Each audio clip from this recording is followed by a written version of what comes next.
ሰላም እንዴት ናችሁ ተማሪዎች?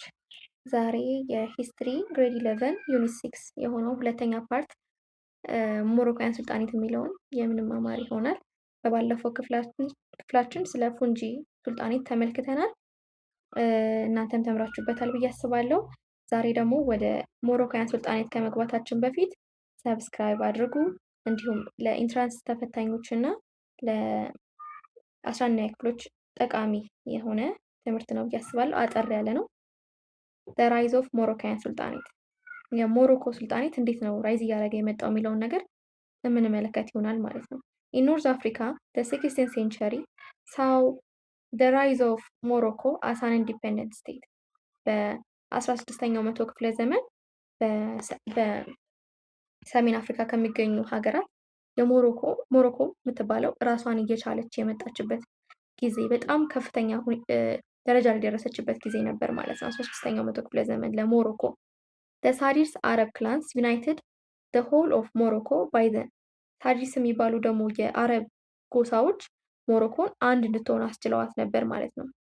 አህመድ under its ሱልጣን አህመድ አልማንሱር ruled from 1578 up to 1603 Morocco was at the height of its power in the late 16th century በአህመድ አልማንሱር አገዛዝ ጊዜ ወይም በሱ ንግስና ስር በነበረችበት ጊዜ ምንድነው ሞሮኮ የነበረችው ከፍተኛ የሆነ ደረጃ ላይ ደርሳ ነበር ማለት ነው። በአህመድ አልማንሱር ጊዜ ከ1578 እስከ 1603 ጊዜ ማለት ነው። It was the only state in North Africa that was not ruled by Ottoman Turks ምንድነው በሰሜን አፍሪካ ከሚገኙ ሀገራት ሞሮኮ ብቸኛዋ ሀገር ናት በኦቶማን ቱርክ ያልተገዛች ማለት ነው። ሞሮኮ also drove out the Portuguese from the North African coast in 1578 በተጨማሪም ደግሞ ምን አድርጋለች? ፖርቹጌስን ከሰሜን አፍሪካ ከሚገኘው ኮስት በ1576 እንድትወጣ አድርጋ ነበረ ማለት ነው።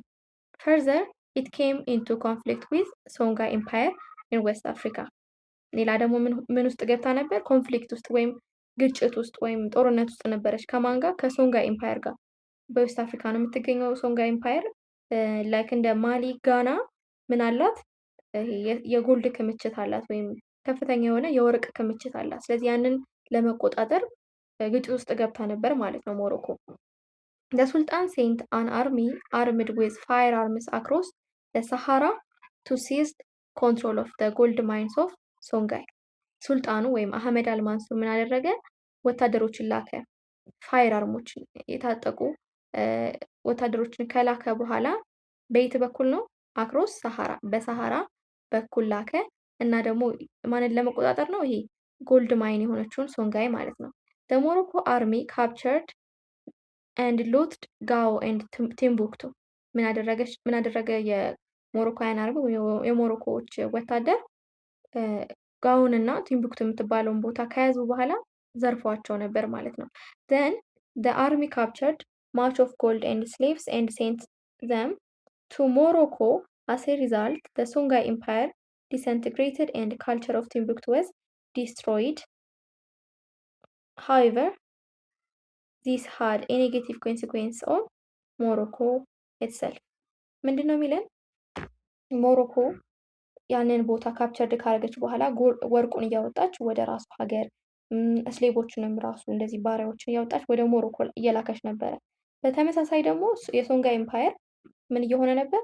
ካልቸሩ ዲስትሮይድ እየሆነ እየጠፋ ባህላቸው እየጠፋ ሙሉ ለሙሉ ዲስትሮይድ ሆኖ ነበረ ማለት ነው። ከዛ በኋላ ግን ይሄ ነገር ለሞሮኮ ምንም ያን ያህል እንደውም ጠቃሚ አልነበር። እንደውም ኔጌቲቭ የሆነ ኮንሲኩዌንስ ወይም አሉታዊ የሆነ ውጤት ነው ይዞባት የመጣው ማለት ነው ለራሷ።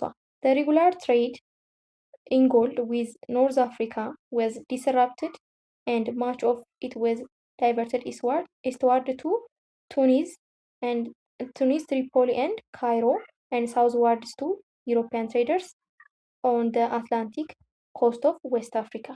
ምንድነው የሚለን? ይሄ